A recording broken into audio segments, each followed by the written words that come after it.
Bismillahirrahmanirrahim. Assalamualaikum warahmatullahi wabarakatuh. Alhamdulillahi ala ihsani wa syukru lahu ala taufiqihi wa amtinani wa asyhadu an la ilaha illallah wahdahu la syarika lahu ta'ziman li sya'nih wa asyhadu anna Muhammadan abduhu wa rasuluhu da'ila ridwanih. Allahumma salli alaihi wa ala alihi wa ashabihi wa ikhwanih. Hadirin hadirat yang dirahmati oleh Allah Subhanahu wa taala, di antara ibadah yang agung dan mulia adalah menyambung silaturahmi. Sungguhnya ibadah silaturahmi merupakan ciri khas dakwah Nabi sallallahu alaihi wasallam. Oleh karenanya ketika Abu Sufyan di masa perjanjian Al-Hudaybiyah, ketika beliau bertemu dengan Heraklius, kita tahu Abu Sufyan ketika itu masih kafir dan dia adalah gembong pemimpin orang-orang Quraisy. Karena setelah wafatnya Abu Jahal, maka kepemimpinan berpindah kepada Abu Sufyan. Heraklius, yaitu sang penguasa Romawi, ketika itu sedang ada urusan, dia pergi ke Syam, ke Baitul Maqdis, kemudian dia mampir ke suatu kota, kemudian dia dengar ada orang Arab yang sedang berdagang di negeri Syam, di antaranya adalah Abu Sufyan. Maka dipanggil Abu Sufyan untuk bertemu dengan Heraklius. Dan Heraklius ketika itu sudah mendengar desas-desus tentang munculnya seorang nabi di Jaziratul Arab. Maka dia ingin tahu lebih dalam tentang nabi tersebut. Maka dia ajukan beberapa pertanyaan-pertanyaan kepada Abu Sufyan. Dan dia berkata kalau Abu Sufyan dusta, tolong teman-temannya dustakan Abu Sufyan. Sehingga Abu Sufyan harus jujur. Maka di antara pertanyaannya, Heraklius berkata, "Wa madza ya'murukum?" Apa yang diperintahkan Muhammad kepada kalian? Jadi sekarang Abu Sufyan ditanya oleh Herakl atau Heraklius tentang intisari dakwah Nabi Muhammad SAW. Maka Rasulullah SAW berkata, kata Abu Sufyan, u'budullaha wa la tusyriku bihi syai'a watruku ma qala aba'ukum. Muhammad berkata, sembahlah Allah saja, yaitu beribadahlah kepada Allah semata, bertauhid dan jangan berbuat syirik sama sekali, dan tinggalkan apa yang diucapkan oleh nenek moyang kalian, yaitu berupa sumpah dengan nama selain Allah atau fanatik golongan dan yang lainnya, fanatik kesukuan. Kemudian ini terkait dengan tauhid. Kemudian Abu Sufyan berkata, wa kana ya'muruna bis-sidq was-silah wal afaf. Dan Muhammad memerintahkan kami untuk jujur, untuk menyambung silaturahmi dan untuk menjaga kehormatan diri. Di sini Abu Sufyan sedang menggambarkan kepada Heraklius ketika ditanya tentang intisari dakwah Muhammad, ternyata dua hal. Pertama tauhid, yaitu beribadah kepada Allah semata dan jangan berbuat kesyirikan. Yang kedua tentang akhlak mulia, yaitu menyuruh Rasul Muhammad menyuruh kami untuk jujur, menyambung silaturahmi dan untuk menjaga martabat akhlak Dan di antaranya adalah silah, menyambung silaturahmi. Sehingga dari sini dia tahu bahwasanya di antara ciri khas dakwah Nabi sallallahu alaihi wasallam adalah menyeru untuk menyambung silaturahmi. Dan ini juga yang diutarakan oleh Nabi pertama kali datang ke kota Madinah. Kata Abdullah bin Salam, dan dia adalah seorang Yahudi, pendeta Yahudi, rahib Yahudi yang kemudian masuk Islam. Dia telah mendengar desas-desus bahwasanya Muhammad pendusta. Maka dia penasaran ketika Rasulullah datang ke kota Madinah, dia ingin lihat. Maka dia mengatakan, aku mendapati wajah Muhammad bukanlah wajah pendusta. Kemudian dia berkata, awwalu kalamin sami'tuhu, dan perkataan Nabi yang pertama kali saya dengar, ya ayuhan nas afsyus salam wa atimut ta'am wa silul arham wa sallu bil lail wan nasu niyam tadkhul jannata bisalam. Wahai manusia sekalian, tebarkanlah salam, berilah makan kepada orang-orang yang membutuhkan, kemudian wasilul arham, sambunglah silaturahmi, dan salatlah di malam hari ketika orang sedang tidur, niscaya kalian akan masuk surga dengan penuh keselamatan. Di sini juga jelas bahwasanya di antara dakwah Nabi yang pertama kali adalah menyeru orang-orang untuk menyambung silaturahmi. Maka ini menunjukkan perhatian syariat terhadap silaturahmi sangatlah besar Terlebih lagi bahwasanya Nabi sallallahu alaihi wasallam dituduh memutuskan silaturahmi.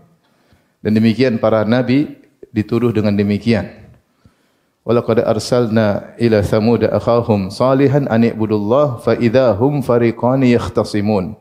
Kata Allah Subhanahu wa taala, sungguh kami telah mengutus kepada kaum Thamud saudara mereka yaitu Saleh untuk menyeru u'budullah, beribadahlah kepada Allah semata, fa idzahum fariqani yahtasimun. Tiba-tiba mereka menjadi dua kelompok yang saling bermusuhan. Artinya sebelum Saleh alaihissalam berdakwah kepada tauhid, mereka satu kelompok, tidak bermusuhan. Tetapi ketika Nabi Saleh berkata, "Ubudullah," bertauhidlah kalian, maka mereka menjadi dua kelompok. Artinya satu bertauhid, satu bertahan pada kesyirikan. Dan demikian pula yang terjadi pada dakwah Nabi Muhammad SAW. Di antara tuduhan kepada Nabi Muhammad adalah pemutus silaturahmi. Karena dengan masuknya Islam ke Mekah, ke Jazirah Arab, maka terjadi keributan. Ayah bermusuhan sama anaknya, kakak bermusuhan dengan adiknya, suami harus ribut dengan istrinya, seorang bermusuhan dengan kabilahnya, seorang bermusuhan dengan sepupunya, sehingga kencang tuduhan kepada Nabi Muhammad SAW bahwasanya Nabi adalah pemutus silaturahmi. Sampai tuduhan yang begitu kuat, saking jahilnya Abu Jahal, saking gobloknya Abu Goblok ya. Abu Jahal laknatullah alaih ketika perang Badar pada tahun 2 Hijriah, dia berdoa, Rasulullah SAW berdoa dengan doa yang masyhur. Nabi berdoa ketika perang Badar karena perang sangat mengerikan, 319 lawan 1000. Maka Nabi mengangkat kedua tangannya menghadap kiblat. Nabi berkata, "Ya Allahumma anjis wa'adak." Ya Allah, anjis ma wa'adtani. Ya Allah, wujudkanlah janjimu kepada aku. Allahumma atini wa'adak. Ya Allah, berikanlah kepadaku janjimu. Allahumma intahlik hadhil isabatu falan tu'bad fil ard. Ya Allah, kalau kami ini tewas dalam peperangan ini, kau tidak akan disembah di atas muka bumi. Sampai Rasulullah berdoa sampai ridaknya, selendangnya jatuh.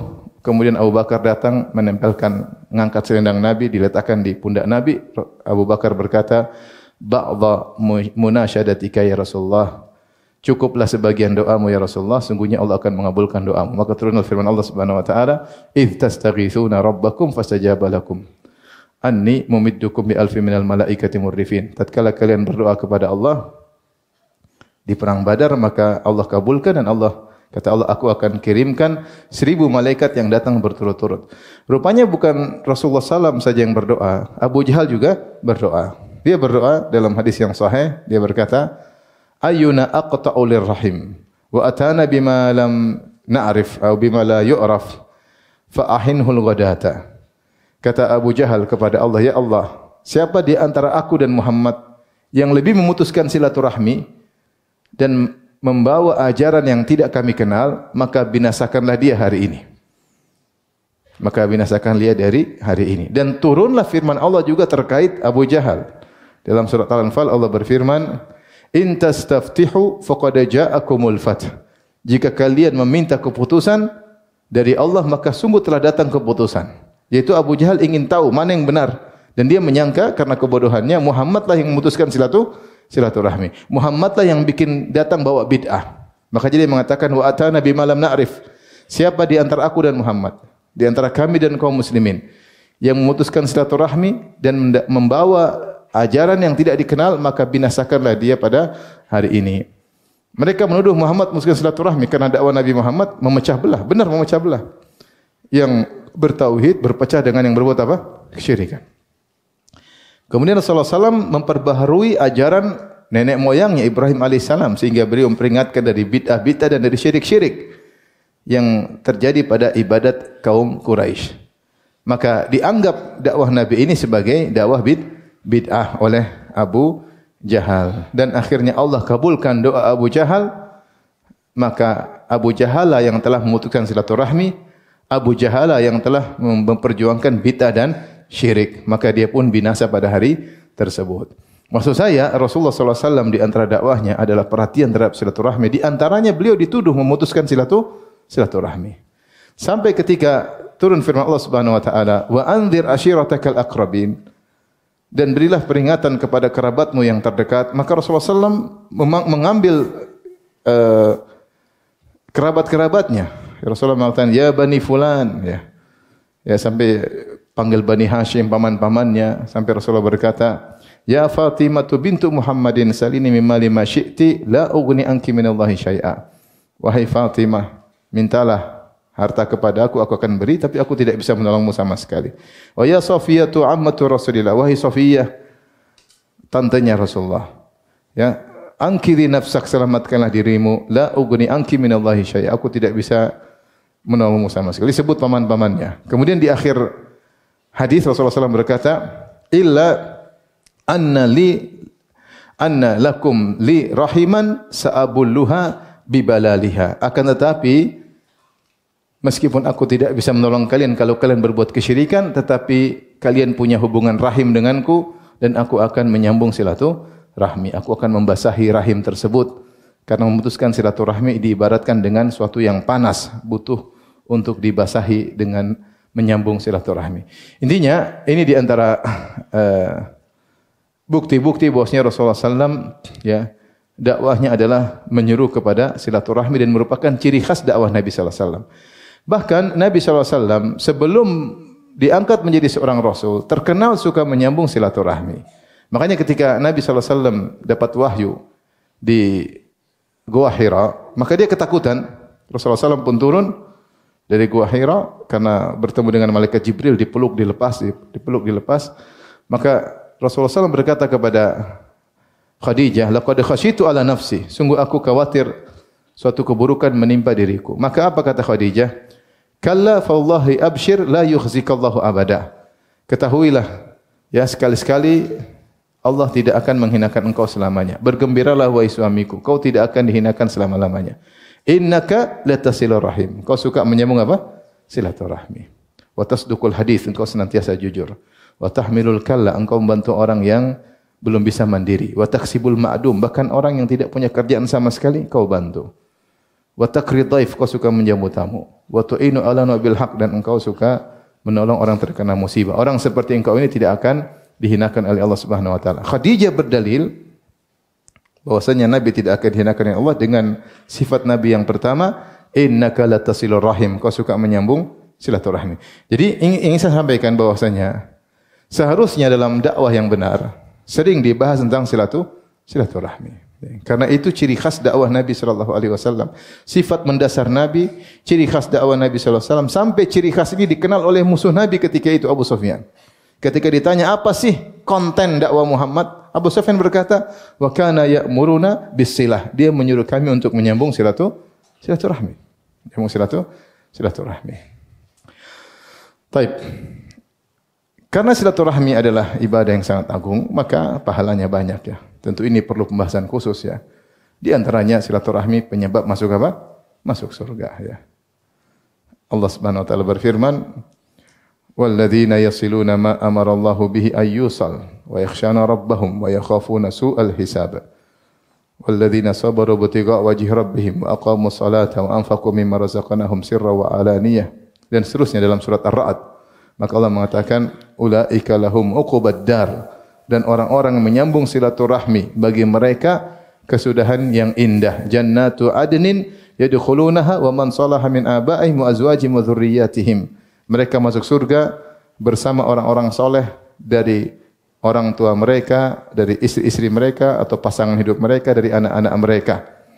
Jadi Allah mengabarkan penyambung silaturahmi masuk surga, bahkan masuk surga bersama mereka, keluarga dan kerabat-kerabatnya.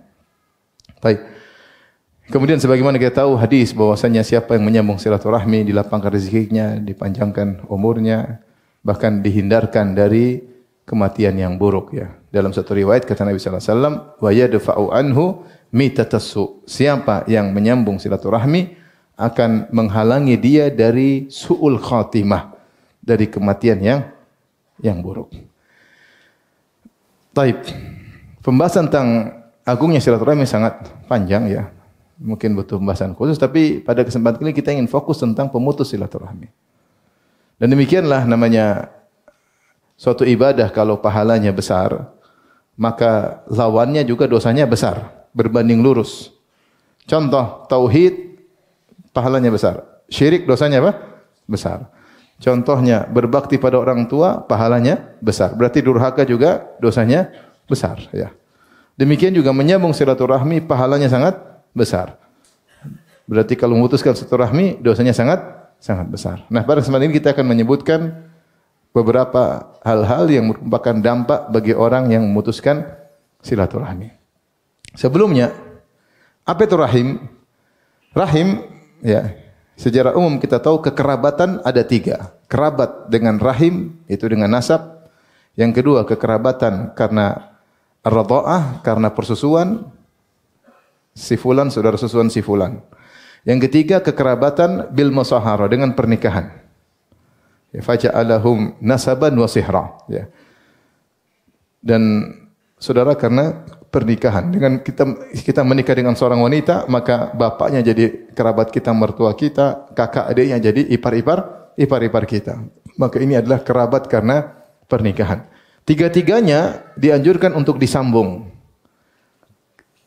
Yang kekerabatan karena rahim hendaknya disambung, kekerabatan karena susuan juga hendaknya disambung, kekerabatan karena pernikahan juga perlu disambung. Tetapi 3 ini yang prioritas adalah kekerabatan karena rahim. Karena itulah disebut banyak sekali hadis-hadis tentang silatur rahim, menyambung rahim. Nah, apa itu rahim? Rahim adalah rahim wanita, seperti yang kita pahami dalam bahasa Indonesia.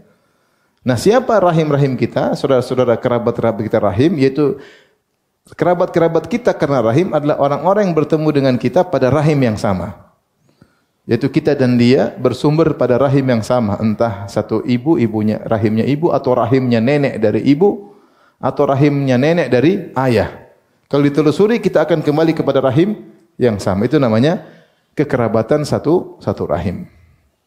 Tentunya kalau kita mau telusuri, maka kerabat baik dari ayah maupun dari ibu, dari nenek ayah, nenek ibu, tentu kalau semakin buyut semakin apa? Semakin banyak. Semuanya disyariatkan untuk disambung. Seperti kalau kita lihat seperti di kabilah-kabilah Arab, nah itu satu rahim semuanya itu. Ya. Atau seperti marga-marga di tanah air, marga ini, marga anu, itu semua satu apa? Satu rahim. Tentu dianjurkan untuk berbuat baik kepada mereka. Tetapi apakah kita mampu berbuat baik semua kepada mereka? Tentu sulit. Ada di sana rahim ring 1 yang hendaknya kita perhatikan. Saya saja pernah didatangkan buku nasab saya, ya. Kembali kepada kakek buyut, ya. Jadi saya bin bapak saya, bin kakek saya, bin kakek buyut. Itu saja sudah tebal, ditelusuri banyak sekali, ya. Bahkan sebagian belum dimasukkan nama-namanya. Jadi ternyata keluarga besar. Karena kakek buyut saya dulu, dia menikah 2 kali. Artinya dia poligami, ya. Jadi saya produk poligami. Jadi dia menikah 2 kali. Dan ternyata kakek saya saya lupa istri pertama, istri kedua, saya lupa. Pokoknya nikah 2 kali. Terus kakek saya juga ternyata nikah 2 kali. Dan bapak saya dari istri yang kedua. Bapak saya dari istri yang kedua. Bapak saya juga nikah 2 kali, bukan nikah poligami. Kalau kakek saya poligami, kakek ibu poligami. Tapi bapak saya nikah 2 kali. Nikah sama ibu saya, kemudian putus, kemudian nikah sama wanita lain. Ini dalil bahwasanya poligami bukan keturunan. Yang keturunan itu penyakit gula. Itu saja, ya. Kemudian saya, ya. Itu saja ketika dibuka buku nasab, padahal cuma kakek buyut sudah banyak sekali. Apakah kita wajib menyambung semuanya? Tentu kita tidak mampu. Bagaimana kalau kembali kakek ke-7, kakek ke-8? Ya, tentu sangat banyak. Nah, kalau gitu yang wajib yang paling utama untuk kita sambung yang mana, Ustaz? Adalah rahim pada ring 1.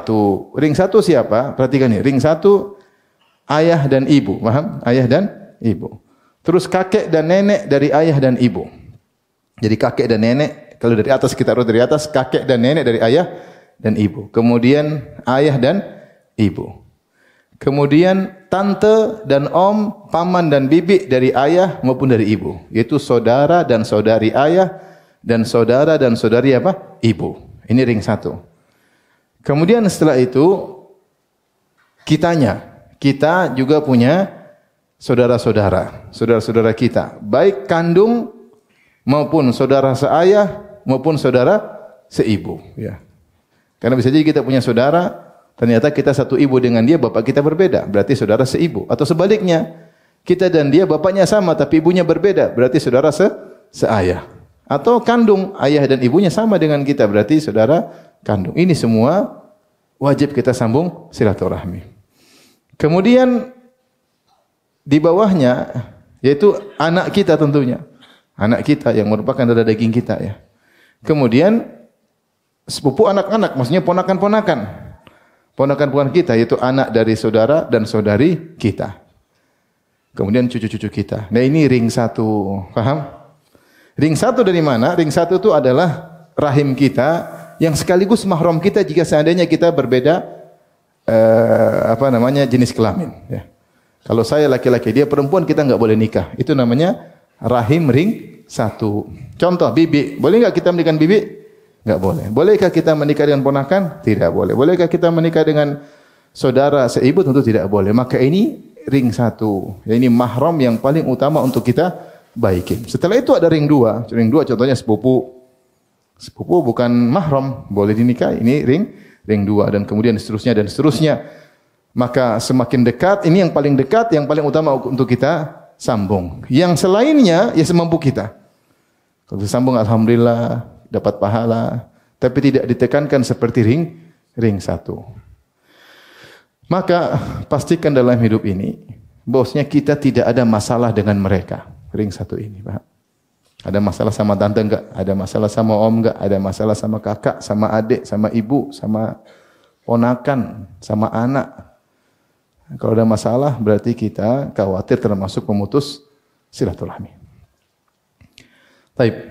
Apa itu menyambung silaturahmi? Menyambung silaturahmi adalah memberikan kebaikan kepada yang kita sambung tersebut. Kebaikan umum.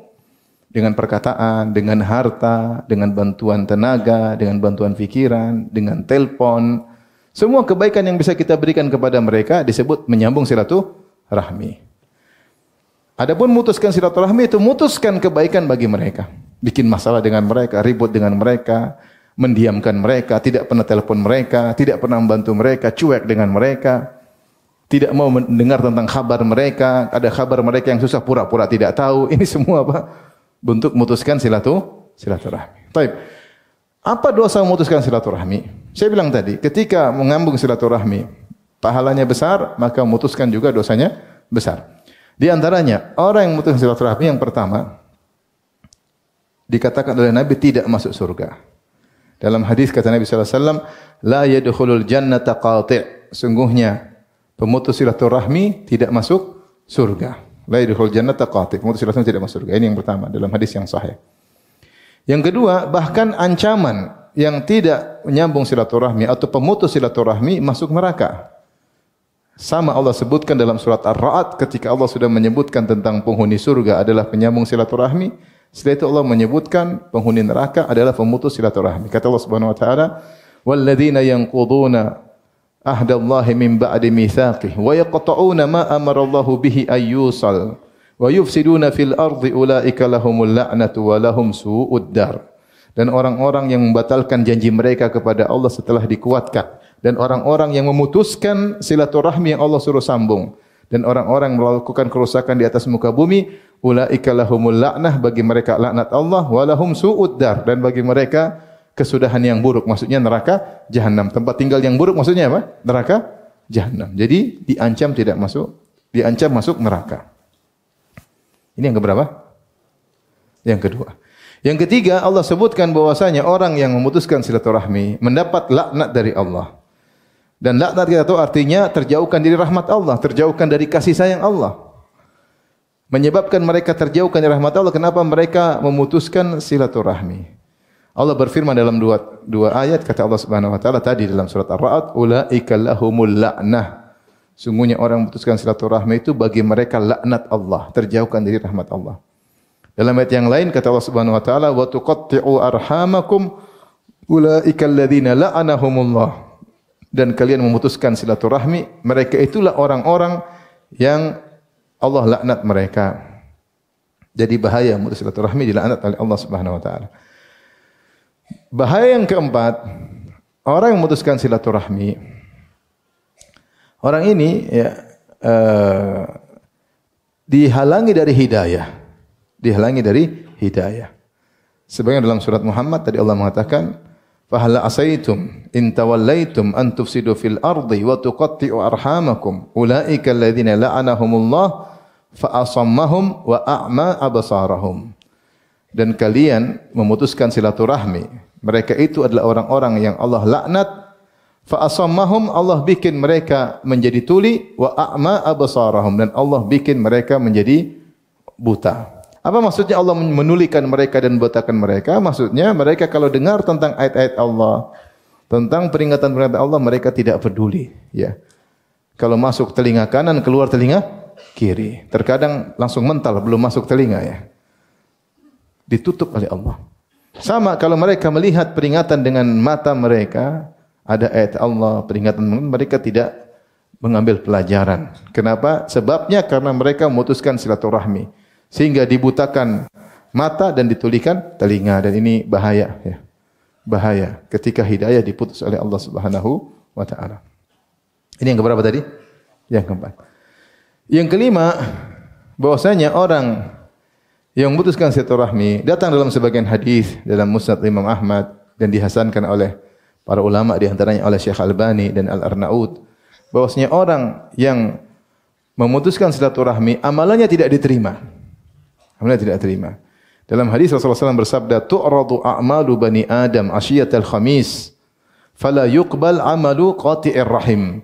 Sungguhnya amalan-amalan anak Adam dipaparkan kepada Allah Subhanahu wa taala setiap petang hari di hari Kamis, maka tidak diterima amal pemutus silaturahmi.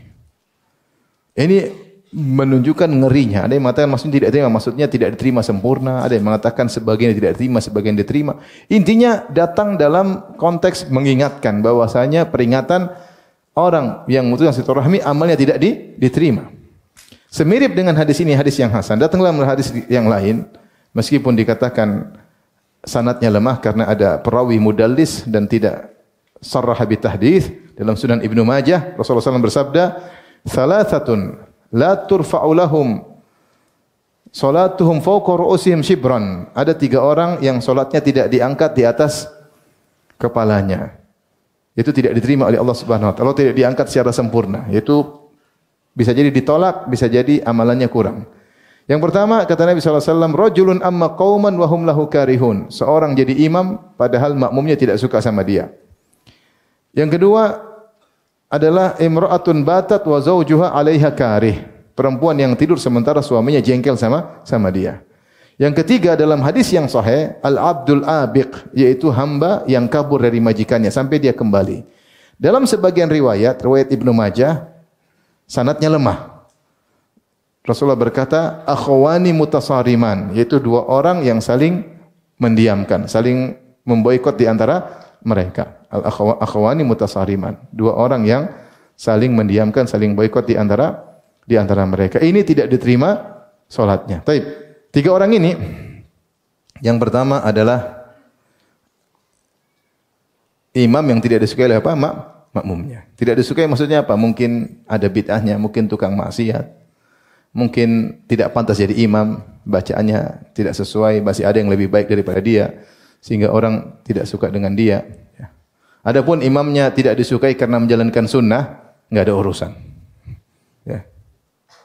Karena sebagian imam terkadang kurang memperhatikan adab-adab dalam menjadi imam. Ya. Taib. Yang kedua, wanita yang tidur, ya, dalam kondisi suaminya marah. Jadi istrinya akhlaknya buruk, ya, mungkin ngomel-ngomel sama suaminya, atau mungkin diajak untuk berhubungan ternyata dicuekin, ya. Kemudian suaminya marah, dia bilang assalamualaikum, dia pakai selimut tidur, ya. Sehingga suaminya marah dan dia cuek aja. Wanita seperti ini karena akhlaknya buruk, salatnya tidak diterima. Ini sahih hadisnya. Ya, wanita seperti ini akhlaknya buruk dan tidak diterima.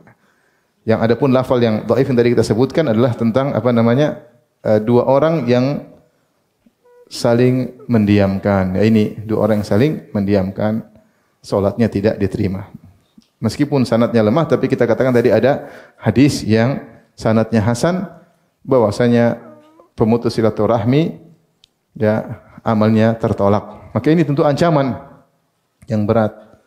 Sayang ikhwan, seorang kemudian misalnya datang ke masjid saf pertama, sholat, tapi dia ribut sama kakaknya, ribut sama adiknya, ribut sama orang tuanya. Kita khawatir sholatnya tidak diterima, khawatir.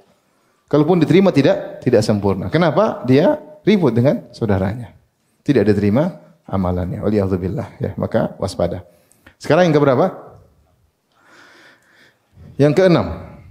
Di antara dampak buruk memutus silaturahmi yang keenam.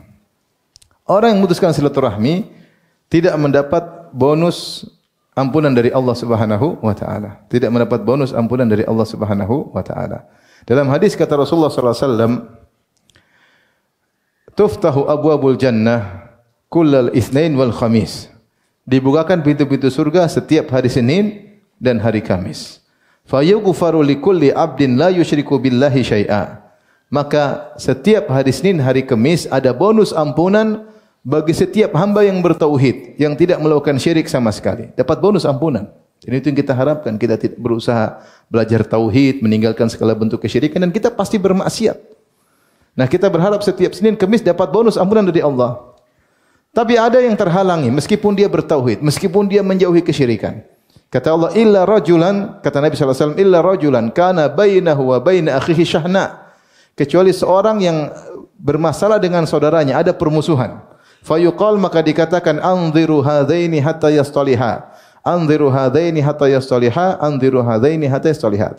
Tangguhkanlah ampunan bagi dua orang ini sampai mereka damai. Tangguhkanlah ampunan bagi dua orang ini sampai mereka damai. Tangguhkanlah ampunan bagi dua orang sampai mereka damai. Rugi. Sudah bertauhid, tidak melakukan kesyirikan, tapi tidak dapat bonus ampunan. Sebabnya apa? Karena ribut dengan saudaranya, bertengkar, silaturahmi terputus. Maka hati ikhwan, jangan sampai kita bermasalah dengan kerabat kita, dengan saudara kita. Ada bonus ampunan tidak kita dapatkan. Taib. Yang berikutnya yang keberapa? Yang ketujuh. Di antara dampak buruk silaturahmi, memutuskan silaturahmi, bahwasanya orang pemutus silaturahmi, ya, tidak diberkahi umurnya dan tidak diberkahi hartanya. Rasulullah SAW bersabda tentang orang menyambung silaturahmi. Kata Rasulullah SAW dalam hadisnya, "Man sarrahu an yubsata lahu fi rizqihi wa yunsa'a fi athari fayasil rahimahu." Siapa yang ingin agar umurnya dipanjangkan dan rezekinya dilapangkan, maka hendaknya dia menyambung silaturahmi. Dan para ulama berselisih tentang makna dipanjangkan umurnya dan dilapangkan rezekinya. Pendapat yang dikuatkan oleh Ibnu Hajar rahimahullah, maksudnya orang menyambung silaturahmi maka diberkahi umurnya dan diberkahi apa? Rezekinya. Yaitu umurnya tetap saja, tentu masalah khilafiyah. Katanya umurnya tetap saja sebagian dalam takdir, tetapi umurnya diberkahi oleh Allah Subhanahu wa taala, diberkahi oleh Allah Subhanahu wa taala sehingga umurnya bermanfaat. Dia gunakan umurnya untuk bertakwa kepada Allah, dia habiskan waktunya untuk mendekatkan diri kepada Allah Subhanahu wa taala. Demikiannya hartanya. Hartanya kalau dia sambung silaturahmi diberkahi oleh Allah. Hartanya digunakan untuk bertakwa kepada Allah, untuk melakukan ibadah, untuk umrah, untuk bersedekah dan yang lainnya. Tidak mubazir dia buang-buang. Nah, orang yang memutuskan silaturahmi tentu berlawanan dengan hal ini. Umurnya tidak berkah, hartanya tidak berkah. Mungkin dia punya tubuh yang sehat, tapi kesehatan tidak digunakan untuk bertakwa kepada Allah. Mungkin duitnya banyak, tapi ternyata dihambur-hamburkan, berfoya-foya, tidak ada faedahnya, mubazir. Kenapa dia memutuskan silaturahmi? Ini bahaya orang yang memutuskan silaturahmi. Yang keberapa tadi? Sekarang yang ke-8. Disebutkan juga oleh Nabi bahwasanya di antara manfaat menyambung silaturahmi, Rasulullah SAW mengatakan wa yadfa'u anhu mitatassu, bahwasanya orang menyambung silaturahmi akan terhalang dari su'ul khatimah, dari kematian yang buruk. Dan ini di antara keutamaan menyambung silaturahmi. Ya. Keutamaan menyambung silaturahmi. Saya tahu ada seorang, subhanallah, dia dalam hidupnya tidak dikenal dengan rajin ibadah, tapi rajin menyambung silaturahmi. Rajin menyambung silaturahmi. Padahal dia tidak dikenal dengan rajin ibadah, terkadang juga bolong-bolong ibadahnya. Ya. Subhanallah, di akhir hayatnya Allah beri taufik kepada dia sehingga dia ingin belajar ngaji, dia panggil guru ngaji untuk belajar Iqra dan dia belajar seperti itu. Kemudian dia mulai rajin salat, kemudian wafat sekitar usia 80 tahun dalam kondisi berzikir kepada Allah Subhanahu wa taala. Saya rasa tidak ada amal yang diandalkan dari orang ini kecuali dia suka menyambung silaturahmi. Sehingga pernah dia bikin acara, orang ini saya kenal dekat, dia pernah bikin acara, dia undang seluruh keluarganya dari Indonesia untuk datang. Dia beri biaya tiket pesawat untuk datang menghadiri acaranya. Dia sambung silaturahmi luar biasa. Bahkan terkadang dia mengatakan, mana nenek kita, tantenya yang masih hidup, tantenya, bibinya, dia berusaha sambung. Terkenal orang ini, suka menyambung silaturahmi. Subhanallah, ternyata Allah berikan dia tutup usia dengan husnul khatimah. Husnul khatimah. Kenapa dia suka menyambung silaturahmi? Yang saya khawatirkan sebaliknya, ada orang mungkin rajin ibadah, rajin, tapi dia suka bikin masalah sama kakaknya, sama adiknya, bikin masalah sama ibunya, dikhawatirkan dia meninggalnya dengan su'ul khatimah. Waliyatubillah. Ya, maka hati-hati orang yang putus silaturahmi bisa mendapatkan su'ul khatimah. Tapi sekarang yang berapa? Sekarang 9 ya. Yang 9 bahwasanya orang yang memutuskan silaturahmi, dia akan repot lewat sirat. Akan repot lewat sirat. Dalam Sahih Muslim, ketika Rasulullah SAW berbicara tentang peristiwa dahsyat di hari kiamat, kita tahu di antara ujian terakhir sebelum masuk surga adalah melewati apa? Sirat. Jadi sebelumnya ada dikumpulkan padang mahsyar, ada sidang, ada hisab, ada mizan, ada zulmah, kegelapan, baru kemudian sirat. Habis sirat baru masuk surga. Atau ada kontor baru masuk surga. Tapi ujian terakhir sirat. Dan itu ujian yang paling berat. Makanya para nabi ketika melewati sirat, mereka semua berdoa. Perkataan para anbiya, para nabi dan rasul cuma 3 kata. Allahumma salim salim. Ya Allah, selamatkan dan selamatkan. Itu selamatkanlah umat kami agar bisa melewati sirat. Itu pun syafaat Nabi tidak mengenai semua umatnya. Rasulullah juga berdoa, Allahumma salim salim. Ya Allah, selamatkan selamat. Namun ternyata tidak semua umat Nabi selamat. Ada di antara mereka yang selamat, ada di antara mereka yang tercabik-cabik, terluka-luka. Tetapi selamat, ada di antara mereka tercabik-cabik masuk dalam neraka Jahannam. Ini ujian terakhir. Nah, kata Nabi SAW, wa tursalul amanatu warrahim janabatai sirat yaminan wa shimalan.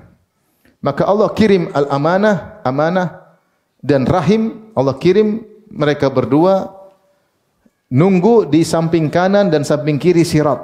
Orang sedang lewat sirat, ternyata ditunggui oleh amanah dan apa? Rahim. Kata Ibnu Hajar rahimahullah ketika menafsirkan hadis ini, bahwasanya rahim dan amanah sangat agung di sisi Allah sehingga dikhususkan penyebutannya ketika melewati sirat. Saya tidak menemukan disebutkan amal-amal lain. Yang baru saya dapatkan disebutkan amanah dengan apa? Rahim. Dua-duanya dikirim oleh Allah untuk menunggu di sirat. Siapa yang lewat? Siapa yang di dunia terpercaya amanah, tidak pernah berkhianat, dan di dunia dia suka menyambung silaturahmi, maka amanah dan rahim berhujjah untuk membela dia, memberi syafaat agar dia lebih mudah melewati apa? Sirat. Tetapi sebaliknya, siapa yang di dunia suka berkhianat dan memutuskan silaturahmi, maka amanah dan rahim mencegahnya. Enggak bisa lewat, mencegahnya. Sehingga dia kesulitan untuk lewat dan bisa jadi terjungkal masuk dalam neraka Jahannam. Mengerikan. Ya. Oleh karena sungguh berbahagia orang yang menyambung silaturahmi akan diberi syafaat pada hari kiamat di tempat yang sangat genting, yaitu ketika melewati sirat. Dan sungguh celaka orang yang memutuskan silaturahmi, dia akan ditahan oleh rahim ketika di dalam kondisi yang sangat genting antara surga dan neraka. Waliyahzubillah. Jadi hati-hati jangan sampai memutuskan silaturahmi. Ini yang keberapa? 9. Yang ke-10 bahwasanya orang yang memutuskan silaturahmi mustahil dia akan bahagia. Mustahil dia akan bahagia, ya. Kenapa? Karena Allah memutuskan segala kebaikan darinya. Datang dalam satu hadis dalam Sahih Bukhari dan yang lainnya, Rasulullah bersabda sallallahu alaihi wasallam, "Lamma khalaqallahu al-khalqa," tatkala Allah menciptakan makhluk seluruhnya, qamatir rahim, maka datanglah rahim. Kemudian dia berdiri di hadapan Allah Subhanahu wa taala. Dan ini Allah bisa rahim asal hukumnya, asalnya dia abstrak. Tapi Allah bisa mendatangkan dalam bentuk yang konkret. Dan itu banyak seperti amal soleh kita abstrak. Tetapi nanti ditimbang ditimbangan dalam bentuk yang konkret.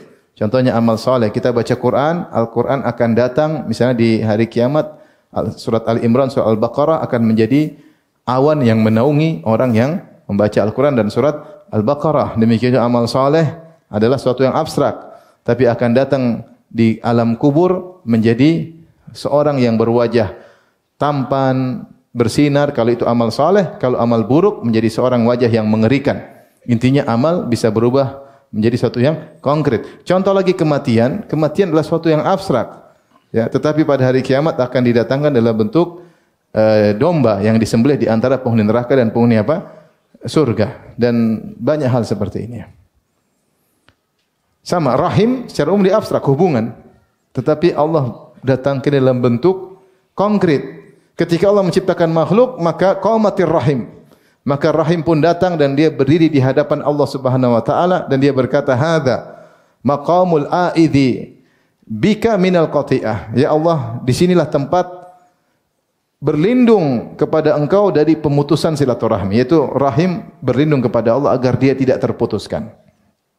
Dia minta tolong kepada Allah, dia berlindung kepada Allah. Maka Allah berkata, "Ama tardaina an asil man wasalaki wa aqta'a man qata'aki?"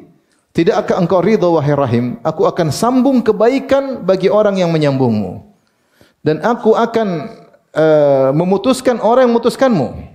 Kau ridha tidak? Kata rahim, saya ridha. Kalau gitu itu yang berlaku padamu. Di sini perhatikan, Allah mengatakan, aku akan menyambung segala banyak bentuk kebaikan bagi orang yang menyambungmu. Wa aqta' man qata'aki, dan aku akan putuskan, kata para maksudnya diputuskan kebaikan dari orang yang memutuskan silaturahmi. Dari sini sebenarnya Allah mengatakan mustahil orang yang pemutus silaturahmi akan bahagia meskipun dia pejabat, meskipun dia orang kaya raya, meskipun dia orang tersohor, tapi kalau dia suka memutuskan silaturahmi, ribut dengan bapaknya, ribut dengan ibunya, ribut dengan kakaknya, mustahil dia bahagia karena segala sebab keberkahan Allah putuskan. Dan dia akan dihinakan oleh Allah Subhanahu wa taala cepat atau lambat. Lihatlah tadi, kenyataan membuktikan orang menyambung silaturahmi tidak akan dihinakan oleh Allah. Tadi ketika Nabi SAW turun dari Gua Hira, kemudian ketakutan, dia berkata, laqad khasyitu ala nafsi, sungguhnya aku khawatir keburukan menimpa diriku. Maka tadi Khadijah berkata, kalla fa wallahi absyir, sekali-sekali tidak, bergembiralah. La yukhzikallahu abada. La yukhzikallahu abada. Allah tidak akan menghinakan engkau selama-lamanya. Kenapa? Innaka la tasilur rahim, karena kau suka menyambung silaturahmi. Baik, saya tanya sama antum, dari mana Khadijah? Apa dalilnya Khadijah radhiyallahu anha bahwasanya orang menyambung silaturahmi tidak akan dihinakan oleh Allah? Apa dalilnya? Al-Quran. Al-Quran baru turun, Iqra bismi rabbikal ladzi khalaq, baru turun. Apa dalilnya? Hadis. Nabi saja belum tahu kalau dia seorang apa? Nabi. Kaget makanya. Terus dari mana? Kata para ulama, al-istiqra, pengamatan dari segala kejadian kemudian kesimpulan. Khadijah mengamati kehidupan orang di zaman dia. Semua yang suka menyambung silaturahmi tidak akan dihinakan oleh Allah. Ya, tidak akan dihinakan. Demikian juga Khadijah mengamati atau mendapat kabar-kabar dari orang-orang sebelum dia di zaman yang lalu, dan ini sudah berjalan di Jazirah Arab, bahwasanya orang-orang yang terkenal menyambung silaturahmi tidak bakalan dihinakan oleh Allah Subhanahu wa taala. Sehingga dia berani mengambil kesimpulan untuk menenangkan suaminya. Kata dia, tidak mungkin wahai suamiku, kau tidak mungkin dihinakan oleh Allah. Kenapa? Engkau suka menyambung silaturahmi.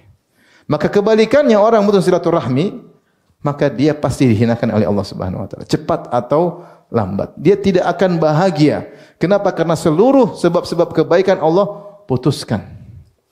Punya harta tidak bahagia, punya jabatan tidak bahagia, hatinya gelisah sampai dicabut nyawanya oleh Allah Subhanahu wa taala. Wal iyad billah.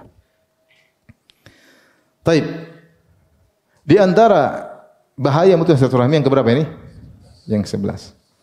Yang ke-11. Kata Rasulullah bersabda, "Ma min dzambin ajdaru an yu'ajjilallahu al-uqubah ala sahibihi ma yaddakhiru lahu fil akhirah min al-baghi wa qati'atir rahim." Kata Nabi, tidak ada dosa yang paling segera Allah turunkan hukuman di dunia disertai dengan adab yang Allah sisakan di akhirat seperti dosa zalim dan dosa memutuskan silaturahmi.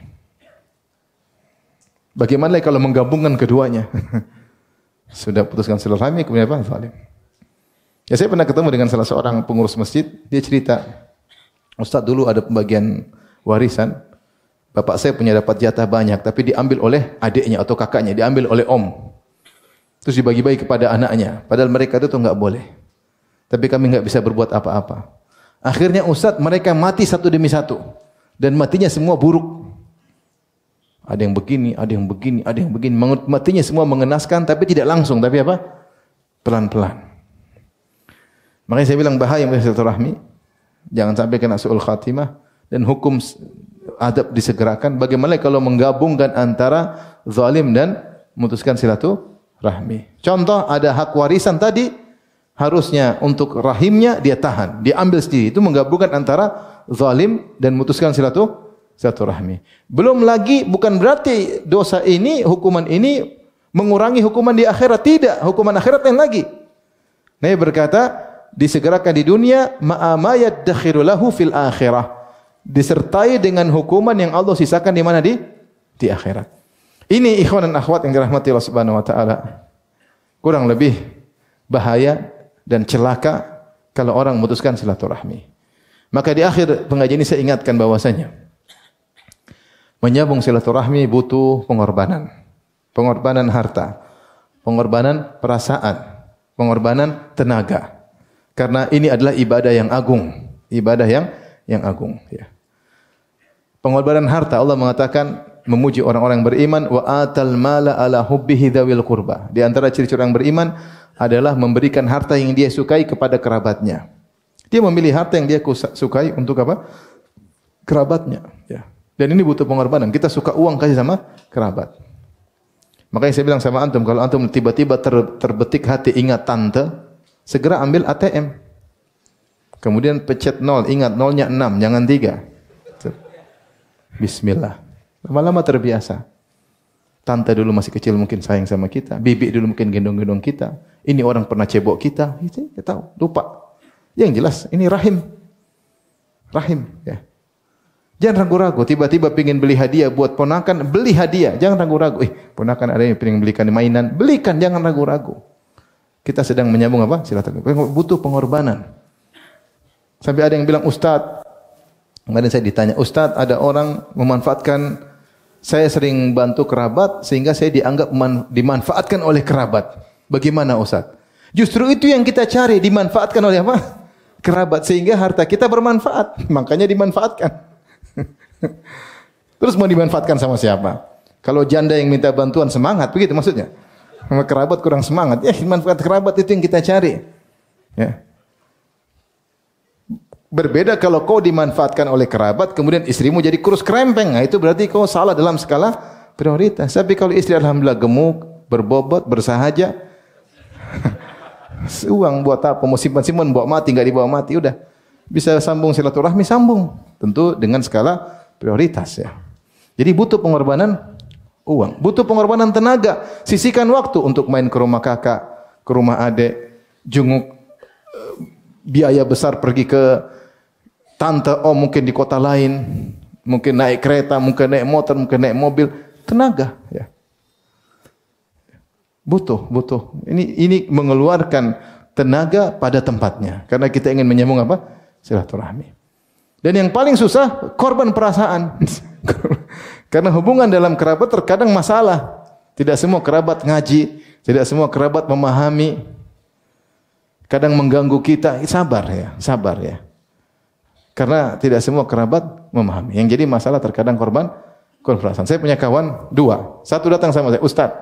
Waktu ketemu umrah, dia cerita, Ustaz, saya punya kerabat Ustaz. Kalau saya kasih uang banyak sama mereka, mereka bilang sombong bagi-bagi uang banyak. Kalau saya kasih sedikit, pelit. Dia kasih tengah-tengah. Enggak sombong, enggak pelit.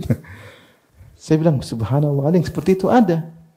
Saya punya teman juga, dia selalu bantu kakaknya. Bantu, banyak dia bantu kakaknya, dia bantu kerabat kakaknya, dia bantu ponakannya. Tapi kakaknya tidak pernah bilang jazakallahu khairan. Selalu dia bilang, memang itu kewajibanmu atas saya. Dulu yang cebok kamu siapa? Subhanallah.